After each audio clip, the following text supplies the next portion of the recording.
Retrospectives are never easy. They are not easy because if you show them in all that detail that you remember, the odd choices of hotels whilst house hunting, the sleepless nights counting finance versus size of the house you want, and they don't show the biggest worry of undertaking a project of a large house in a different country from where you lived. The big questions that you cannot show in pictures are we going to love it? Are we going to pick the right village? And are the villagers going to like us?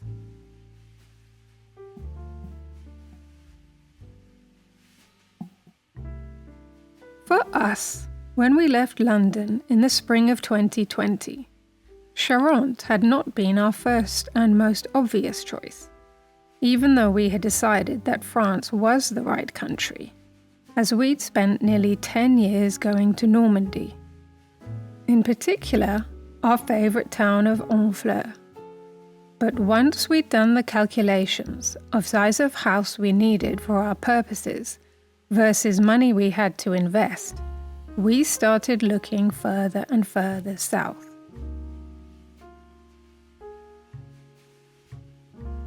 I have previously described the house hunting process in another episode.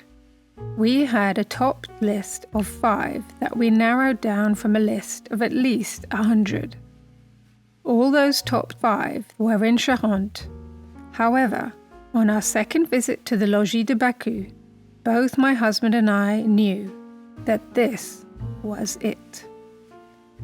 We made an offer that day, and it was accepted.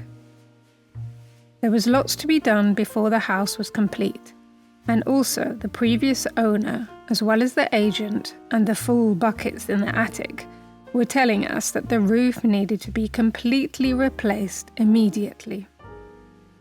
Knowing this, we were somewhat fearful, not so much for the cost that we had calculated for, but for the many horror stories that we had been told about finding the right contractors and making sure that they were actually doing what was in their contract. Luckily, the house gods of people buying old houses in Charente provided us with Joe Milsom, a fantastic roofer, an incredibly effective planner, and all-around great guy. The new roof was done before the set deadline and slightly under budget. Few people believe us when we tell this story. Shortly after the roof was complete, my husband set about starting work on his workspace, converting the attic into a media and recording studio, where the large live room could also easily double up as a yoga studio for my planned retreats. Again, we were very happy to find a good contractor in Jason Reeves and his son Taylor. The attic build has been delayed a couple of times, mostly because the world was struck with the restrictions that made getting hold of materials very difficult, and the prices of materials went up dramatically. Despite this, the attic build has continued, and as of today, the first day of 2023, it is only days away from being completed. Going back a little in time, in the spring of 2021, one morning I was approached by the mayor of the village and a representative of a local organisation called La Palenne. They had a question for me, namely, would I consider letting them use the grounds, fields and outbuildings of the logis for a quite substantial cultural festival, the Sarabande. I discussed it with my husband, had a good long think myself, and after speaking to a few villagers who had experience of the event, I decided to say yes and to give the festival every support I could. I don't regret that decision because in many ways it helped me push forward with projects in the garden, and getting to know the small army of festival volunteers was such a joy. After the Sarabande, when things settled down a bit, we discovered that living in the house is very nice, just as it is. we had many guests over that summer and realised something quite fantastic. The French are event mad.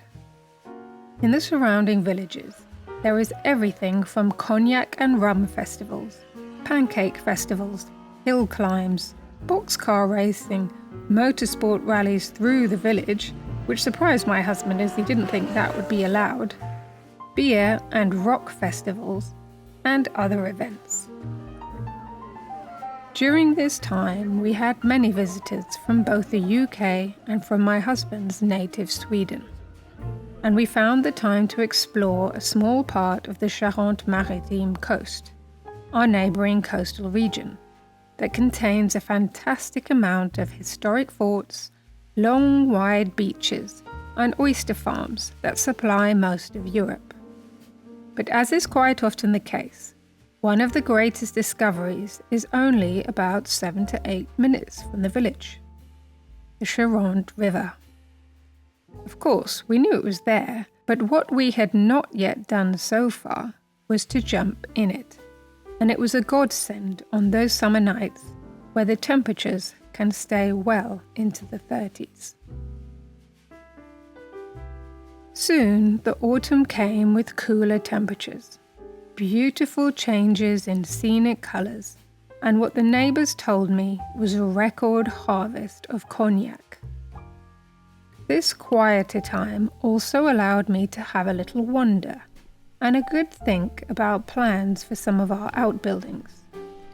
We have discussed these ideas at length, and I'm pleased to say that I will be shortly able to reveal our thoughts to you in an upcoming episode. We've taken stock of the pigeonnière, the séchoir, the wine press, and the machine hall, and we will reveal these plans to you shortly. Into the autumn, which was a lot less grey and more mellow looking than I had thought, and which provided a welcome drop in temperature from the summer heat, I had a lot of small, not that exciting, but needed jobs to do, such as fixing toilets, dodgy electrics, and planning colours for repainting the interior rooms. I spoke to the paint supplier, Little Green, and they have been immensely helpful, including with offering us a discount. We are very grateful to them, and we are already very pleased with the results. Going from autumn to winter, jobs have included planting 120 metres worth of hedge at the back of our house, which can only be planted in winter for the plants to have a chance to survive. But saving the most important to last, what I really cannot praise enough ever, is the incredible reception myself and my family have had the great fortune to receive from the fantastic people in our village. When my husband or I have gone to London in various cycles, both the family that we bought the property from and the surrounding neighbours, and also many people I have not been so directly connected to, have been around to answer questions, offer us free food from their own personal harvests, or invite us to pancake festivals or cognac tasting evenings. One of the first things the mayor in the village did was to give us his direct phone number. He usually answers within 3 rings with a very chirpy "oui," and then proceeds to help us with whatever question we might have. Yet again, a huge thank you to the villagers and the mayor, who true to form supplied us with a large amount of really nice fresh soil when we needed it. This takes us up to Christmas, and I'm not going to try your patience with covering the whole of Christmas again, but I will tell you something that I left out of our previous episodes. When my husband arrived back from London, we had a short dispute regarding me having apparently misplaced some of his beloved kitchen tools. It was nothing too heavy, and we quickly got over it. But in response, I gently let him know that without consulting him, I had volunteered him to be the village Santa.